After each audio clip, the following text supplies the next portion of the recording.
Welcome to Nonprofit Nuggets. Hello, nonprofit friends. Today we are starting out west in the 50th state of Hawaii with a wonderful organization called Sustainable Coastlines Hawaii. They're celebrating their 15th year anniversary by doing the most amazing things. So they clean up shorelines. They have removed over 700,000 pounds of garbage from Hawaii's coastlines and do it in a great way. They throw a party, right? I'm on board with this. Get people together. Let's throw a party.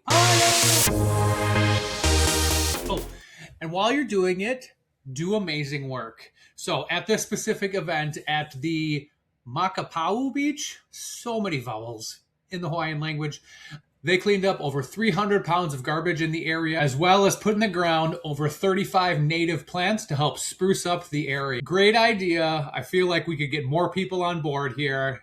Let's do those volunteer events and roll it together with a party. Who's with me? Now I want to talk about spinouts. So not when your car gets wonky and you fly off the road. If you watched last week's Daytona 500, there were plenty of those to be had. We're really talking about the quirky intersection between altruism and capitalism when a nonprofit spins off a market or a segment that turns out to a for-profit business. What's important to think about here? So typically this happens when the nonprofit has a service or a product that has a commercial value that they can then spin off as a for-profit business. But this is tricky, right? So first of all, there are certain IRS guidelines around how you can do this and spin off a new entity and then raise capital and get equity in that. That's also a big push for this, is if they have this really good idea, it's hard to get talent and compensate them for a new entity without giving the talent that is needed some kind of equity in a venture. If you think this is something that your nonprofit could potentially benefit from, definitely get a business lawyer involved with this. It is definitely a slippery slope to go down this path without a very knowledgeable support staff on how to traverse this the best way possible, right? You have things to think about like unrelated business income and just implications to the nonprofit organization itself for divesting this other venture. Cool idea.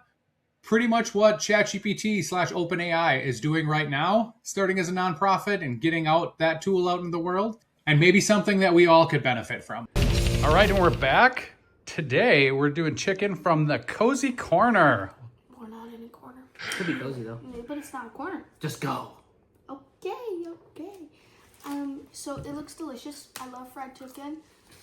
I love fried chicken. So I'm gonna give it a 4 for appearance. For taste, oh, that's not chicken. I've had better, but it's definitely good. 4. You know, I think it looks good. I'm gonna go 3, no 4. Could use more grease. But I've had better, so I'm gonna also say probably 4.